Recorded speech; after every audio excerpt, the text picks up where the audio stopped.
So today I have a little bit of a different video for you. And as you could tell from the title, it's about the new Trump interview. I've watched the whole thing and it was absolutely hilarious and extremely confusing. So if you want to look at it yourself, it's 38 minutes long and you can just click on this YouTube card right up here or the link in the video description to get to the original video posted by HBO. Now, without further ado, let's look at some highlights. We've done 55, it'll be close to 60 million tests.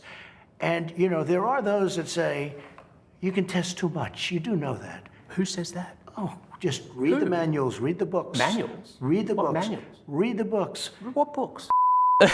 Now, this is just 10 minutes into the interview. And this is the point when you realize what this interview is actually gonna be. I mean, the original question for Trump was, When can you commit, by what date, that every American will have access to the same day testing that you get here in the White House? and somehow he managed to reply that the US has great testing, the best testing, and that you should read books. What books? Anyways, let's move on. When I took over, we didn't even have a test. Now, in all fairness, Why would you have a test? There was no test. The virus for didn't this. exist. How would you have a Excuse me, I was test? going to say, Okay. there was no test for this new. We didn't have a test because there was no test. Of course. Now guys, I'm gonna be completely honest with you, but I thought you should know that this video that you're watching right now did not exist way before HBO did this interview with Trump. I didn't have a video about this because there was no this. What? We're lower than the world. Lower than We're the lower world? than What is that? Europe. In Take a what? look. In what? Take a look. Right here. Here's case death. Oh, you're doing death as a proportion of cases. I'm talking about death as a proportion of population. That's where the US is really bad. Well, Much worse than South Korea, Germany, etc. you can't do that. You have Why to go. can't I do that? You have to. Here's one right here. United States. You take Anyway. the number of cases. Okay. Now look, we're last, meaning we're first. Last, I don't know We what have we're the first best. in. As a what? Take a look Okay. again. It's I just- cases, Okay. and we have cases because mean, of the testing. 1,000 Americans are dying a day, but I understand on cases it's different. No, but you're not reporting it correctly, Jonathan. I think I am, but So, am I the only one that noticed that those graphs were probably made by a 5-year-old? I mean, come on, with all the resources at your disposal, you're just gonna show the most generic graph ever. At least use a texture on that, or use a better color palette. I mean, seriously, we got pink, then we got brown, then an orangey brown, and then a blue. I mean, to be honest, the graph makes just as much sense as the answers. Like, I'm sorry, but there are just so many variables with the statistics out there. I mean, in some places, if you had a pre-existing condition and the virus caused it to get a lot worse and then result in a death, that's gonna be tracked as a COVID death.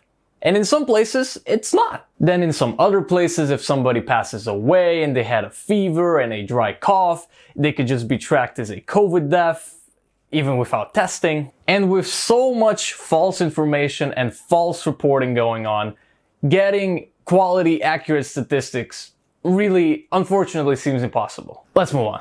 Where it was is much higher than where it is right now. Went down and it went up spiked, again. But now it's going down again. It's going going up. down in Arizona. It's going down in Florida. Nationally, it's it's going going down in Texas. Take a look at this. These are the tests. it's going down in Florida? Yeah, it leveled out and it's going down. That's my report as of yesterday. Anyway, Mr. President, if I could change It subject. is going down in Arizona. It is Arizona going it down is. in Texas. Arizona it is. Texas And it has big spiked, problems. And it spiked and it's now going down in Florida. It's evened out and going down in Florida. I'll have to see those figures. But you have to look at this. This is the number of tests compared I to the don't rest deny of the your world. figures. You've done more tests by far than the rest of the Right. world. I don't and deny because that. we've done more tests, we have more cases. Now, this is something Trump does get criticized for sometimes. And that is that he's just a bit too much of a salesman. I mean, that's just the way he is. You know, he was a businessman. I get it. But in such situations, when he's just being asked all of these difficult questions, it just kind of seems like he's trying to sell you the reassurance about something else, instead of just answering the question. Moving on. But you surely heard that, right? I mean, it's well known in the intelligence community that they're arming the Taliban, Russia. I don't know. When you say arming, is Supplying the Taliban weapons. paying or they giving? Russia is supplying weapons and money to the Taliban. I have heard that. Let me just tell you about Russia. Russia used to be a thing called the Soviet Union. Because of Afghanistan, they went bankrupt. They became Russia, just so you do understand, okay? The last thing that Russia wants to do is get too much involved with Afghanistan. And now we're sort of passing the halfway point of the interview. And at this point, you can kind of see the interviewer getting a little bit annoyed because of Trump answering just by talking about something else. The US troop level in Afghanistan right now is roughly the same as it was when You're wrong. No. Mr. President, I'm sorry. We have to do... Okay, are you ready? No, We'll be down in a very short... It's already planned. Well, that's a different question. Let me explain.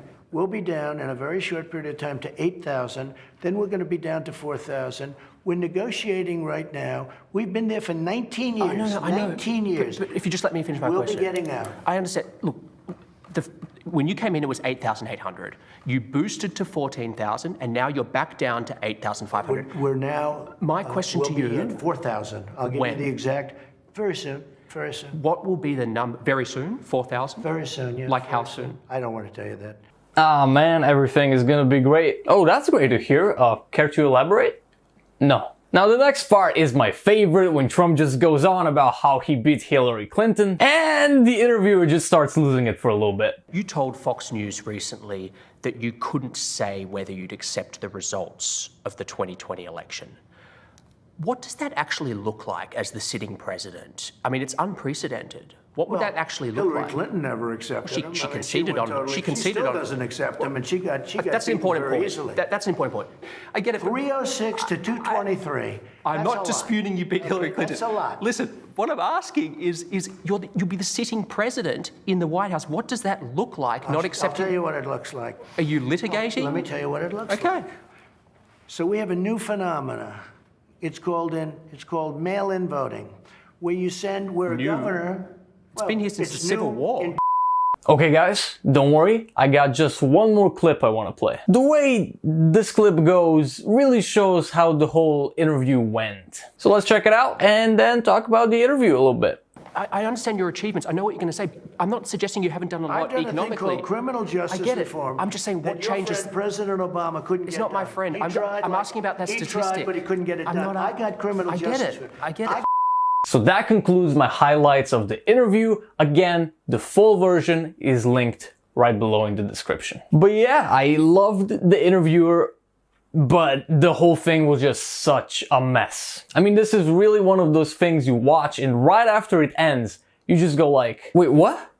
I have no idea what just happened. It's a really hard interview to follow because Trump just replies by talking about something else, and then the whole topic just gets slightly shifted. It's just like, hey, how are you doing? Oh, you know, I'm definitely doing. I mean, if you just look at China, you can see that what I'm doing is better than what it is that they are doing.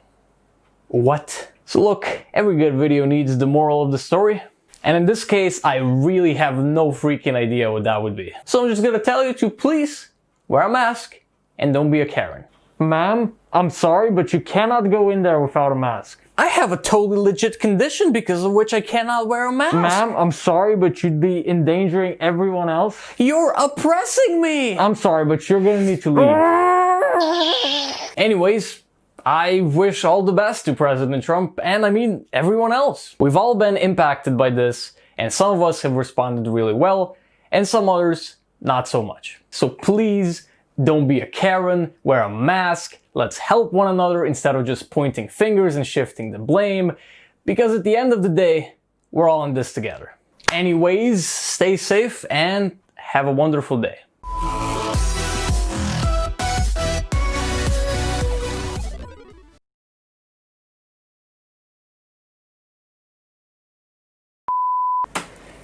You know, this video is just as big of a mess as the whole interview, so it is what it is.